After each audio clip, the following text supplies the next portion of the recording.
Hey, what's going on, guys? Last video we've created a tiny scraper, which is a minimalist web scraping library created just for fun, and quite a surprising thing that it turned out that it's yet powerful to either solve real-world web scraping tasks, believe it or not, and I was mentioning that it does have some limitation regarding the data extraction from the nested elements, but I eventually found a way to do that basically, but I'll show you this probably in the next tutorial, not in this one, because this is supposed to be covering the very basics of the tiny scraper. And the second really powerful powerful side of this tiny scraper is that it fits the purposes of improving your Python skills regarding reference and data structures and understanding data types. And I'm receiving lots of commentaries and emails from you guys, and I understand that some of you guys don't really understand the very basics regarding Python data structures. So when I was looking for some pre-made tutorials on how to work with those data structures, I realized that it's not exactly what we need actually, but there is some sort of a specific skills that should be developed if you really want to learn Python to use it later on for the web scraping purposes. And I felt that I need to create something that would actually fit the need of practicing those data structures. And I didn't really intend this, but it happened that this sort of a library helps to improve this Python data structure reference and skills that are absolutely essential when you work in the web scraping niche. So I would like to show you the very basics that you can do with this tiny scraper library, and this video might be considered like a video documentation of this kind of sort of library. And I've improved the source file significantly since the last video, so it's not already that code. I fixed some bugs and added some useful features, and now we will go through all of them. And I consider this version to be completed actually, and I hope that it would be the final version of this kind of library, because otherwise if I would be changing everything along the way, yeah, this documentation would become outdated, and then I really want to avoid that. So if I just invoke the terminal in the current working directory, so assuming that we get this ts.py file in the current working directory, so if I just show you my files here, you see this ts.py is available. So now I just need to invoke the Python interpreter, and by simply typing from ts, which stands for tiny scraper, I want to import all. I'm not importing ts, just like import ts, just in order to be able to make use of this sort of the packages being imported, which are quite pretty useful. So the entire library consists of the only parse method. It takes the URI as an absolutely essential argument. It might be the some sort of URL, or it might be a local file, like just delete this one. So I will show you this later on. Then we can then we can pass the regular expression to parse the content. So you remember from the last video, you probably remember that this entire HTML parser is based on this regular expression we've created a couple of videos ago. So but obviously this might be improved probably, and in that case you can just use the custom regular expressions. And also this keyword argument stands for the ability to forward request object keyword arguments like headers, etc. So this library also wraps the request object and just uses the URL open to make a request. So no external dependencies, just the bare Python library. So let's actually start. And I just want to create the content variable, and it would be equal to, say, let's say parse. And before anything else, I would like to show you this request wrapper. So instead of scraping these quotes, let me just find my request bin endpoint somewhere over in here. Okay, so it's a bit laggy, but still, so just copy this, and if I just paste the URL and hit enter, it prints some debugging information that it goes to the particular URL and prints the response was successful. And okay, let me just delete this whole stuff again. So just to make sure. Okay, so making okay, here is our request, and we got only 4 headers, and say the user agent equals the Python URL lib 3.6. And now if say we want to change the user agent, we can just say like comma, and we say headers equals to, and I'm specifying the user agent equals user agent would be let's say tiny scraper, and I hit enter. So yet another request is done. Here is the response, and oh, I just made it wrong. So tiny scraper user agent. Yeah, sorry. So I just need to say like user agent. This like sorry guys. So I eventually did add an additional header, which is not the case for now. So now we did change the user agent to tiny scraper. This is it. And also we can pass the custom regular expression. So if we just try to pass this expression, so just copy, and now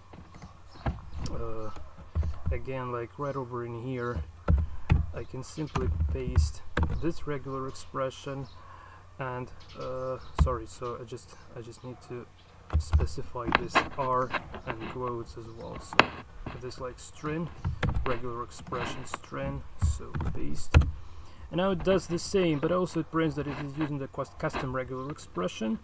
And okay, so this is a little bug, so I would need to change this in the source code, but it's not, this won't violate the functionality, so just bear in mind. Okay, so here we're using the custom regular expression, and now we have if we try to distinguish the type of the content, it would be a dictionary, and let's print all the available keys within our dictionary. So I say content.keys, and we have this content response, text, and text, and let's walk through all of them. So if I say like content, and using the response key, we got the HTTP response, which we can where we can extract some useful elements from. So this is just right from the bare URL lib. So just feel free to reference the URL lib.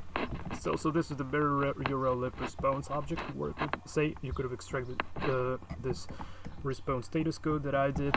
Okay.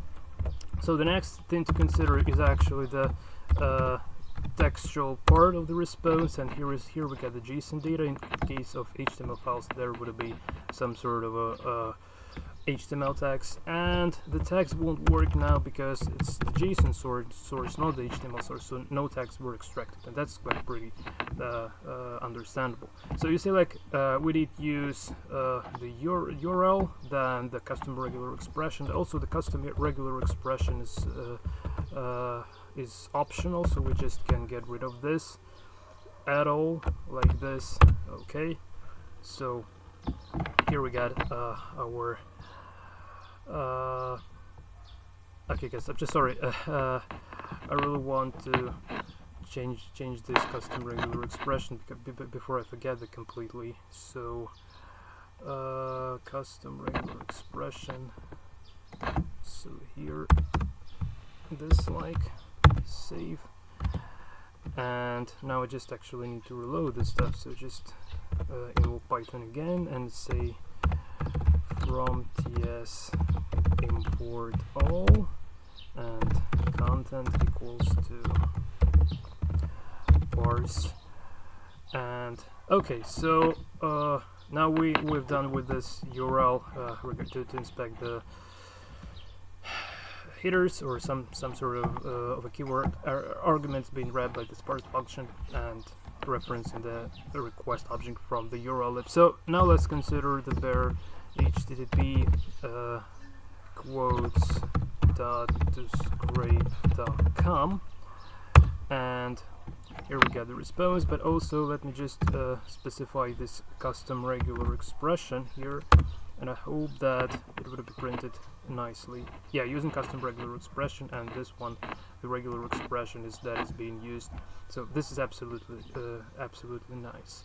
And just to bear in mind that you need to specify this R before providing the regular expression. But obviously it's not really that much needed. And just okay, I guess this is pretty clear. So the next thing to consider, let me just try to get rid of this optional regular expressions for the parsing purposes. So say like if you can't parse the data with the standard regular expression provided within the tiny scraper, just feel free to use your own. But obviously it would be a good idea to inspect that within the regex101.com before that. Okay, so now let's have a look again. So we got this content and response. And here we got the response object, we got a content.text, and here we got the HTML for this sort of a page, so we don't need this anymore for this sort of a page. So it's as if we did like this view page source. So here is the HTML text displayed when we say like content.text. Okay, and now as far as this is the HTML document, it can already be parsed. So if we say HTML tags, in this case we get a list of all the text being parsed here. So just to print this, we can say print, and again, like as far as we did import all from the tiny scraper, we can make use already of json.dumps function without importing the JSON module. So JSON dumps and content and tags this like. Sorry, I also need to specify the indentation equals to 2 spaces. Okay, so now we got the what is the tags part of the of this kind of response object of the parse method response, the return value of the parse function here. So it's the list, right? And every list has these items that are the type of the dictionary. So every item has a tag, and then it parses all the attributes available. Okay, and also it provides the textual value, so yeah, if available, respectively. So from now on, I would like to show you the very basics regarding data extraction using Tiny Scraper, and now we will extract just the bare quote, author, and the link, and arrange all this stuff as the single data set, and then we will no, I won't be actually sorting this to CSV. I will leave this to the next part, to the next tutorial, basically. So just extract this quote, author name, and the link that regards to the particular author, and just try to print all this, all of those. So I will show you how to deal with a simple non-nested selectors. So you see, like, we can't apply this technique to extract the tags because the number of tags is not similar in every single card. But the method I will show you right now is applicable every time when we have the exact number of elements within every single card. So let's move on. So the very first thing to consider, let's try to extract the quotes. And in order to do this, the general logic for data extraction using Tiny Scraper is just to filter the tags list, which is the part of our content object, of our content dictionary, right? So let's look for items. So say item for item in content, and I'm specifying content actually tags, right? And okay, we can let's for now on, let's just try to print this. So here we loop over all the items available, and now it's time to filter them. So also we can print not the entire item, we can say print only item.text. In this case we get all the textual data from the site. Also we can print all the attributes, yeah, and within all the attributes we can say print all the available classes, or say hrefs if available. So if it's just href, so those tags that have href, then this would be shown here. So now so as far as we can print this elements in reference by whatever attribute, by whatever key, also we can do the same when we're filtering. So let's actually keep on an attempt to print some text, and first we need to distinguish the text that we're looking for. So that's like like it was in Beautiful Soup or in Scrape. It just first thing to distinguish is the tag name. So and we say if, and now item, and this is called tag equals to, I'm looking for all the span tags, because the quote is a span tag with a class of text, or item prop equals to text. I will show you how to select by both class or item prop, or it's applicable to whatever attribute. So now we print all the spans available. You see, like here we got all the quotes and some empty stuff, and also even this little span with a heart Unicode. So what we need now, actually, now we need to distinguish only those spans that have a class or item prop equal to text. So either class here or item prop equal to text. So I can say and item, and I'm referencing the attributes, and say class equals to text. So now we did extract only the quotes, and if say we would be referencing not the class attribute by item prop, say, so here we got literally the same result, which is absolutely fantastic. And if we just try to reference some unexistent attribute, it would just give us an error because this key is not available. That's kind of it. So let's still I want to use the classes, actually. So this is it. Now we got a list of our quotes, and now we need to store this. So in order to do this, let's create the quotes variable that would be equal. I'll just remove this print, so everything but print. And if I just print the entire quotes, we got our quotes been printed here.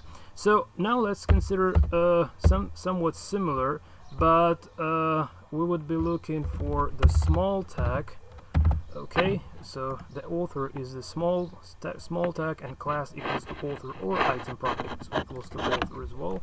So let's change this text to author and hit enter. Here we got a list of authors. Also, if it's just make use of the item prop attribute, we got literally the same result, but I prefer to keep this a class, actually.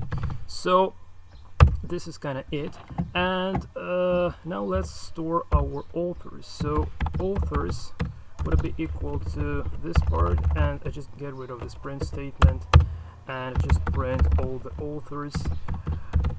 Here we got this, we got all the authors, right? And now let's try to extract the link. So this would be slightly a bit different story. So no, not here. So instead of printing text, we want to print the attributes, and from the attributes we want to print the each reference, and we're looking for tag equals to not small but the a tag, because we're looking for links, and we're not specifying any attributes because they don't have any attributes here.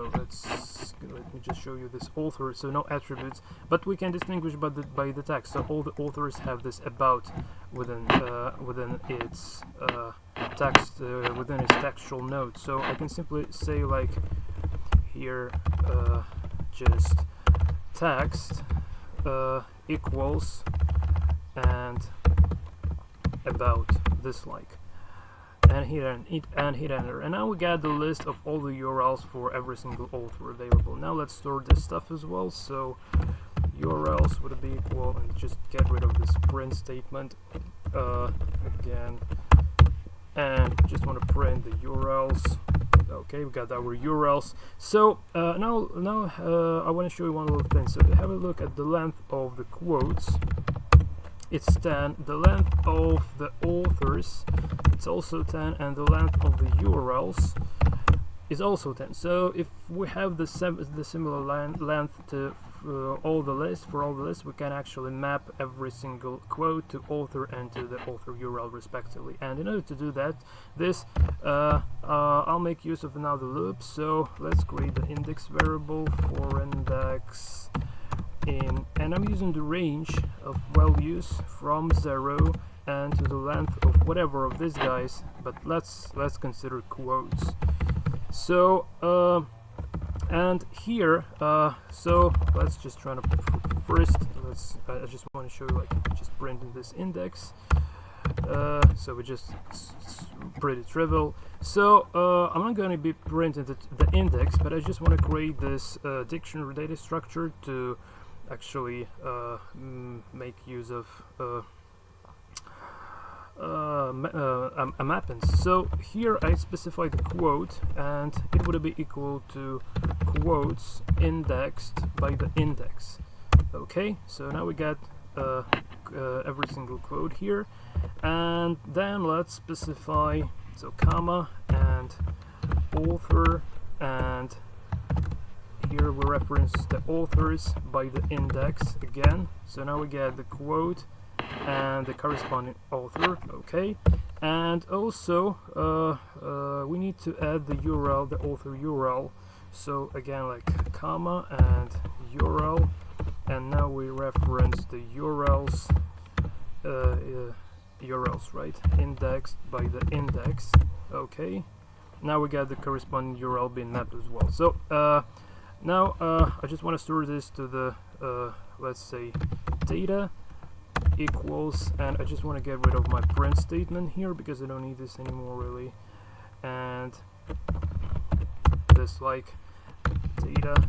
Okay, and if I just now try to print this data using JSON dumps, so JSON dot dumps and data and indentation equals to 2 spaces. Oh my god, what have I done? Oh man. Oh, I just break everything. I don't know, what did I click, but it doesn't really work. Oh. Okay, just pause the video and restore the stuff. Hold on, guys. Okay, guys, I've just restored manually what I've typed here in this entire crash course.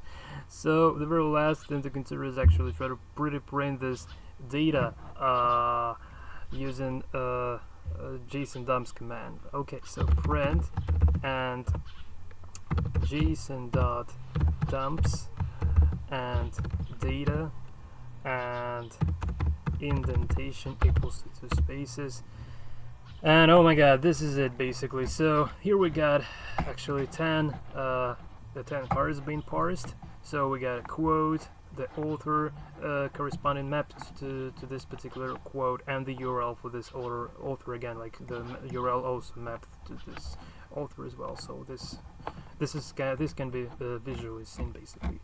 Well, okay guys, so this is it for this tutorial basically, and again, like I encourage you guys to consider this sort of video as some sort of a documentation for the tiny scraper. And I know that like many of you don't really like to read the documentation from the sources, and as far as this this kind of project probably violates all the possible principles in software development and in yeah, in software development and open source development as well.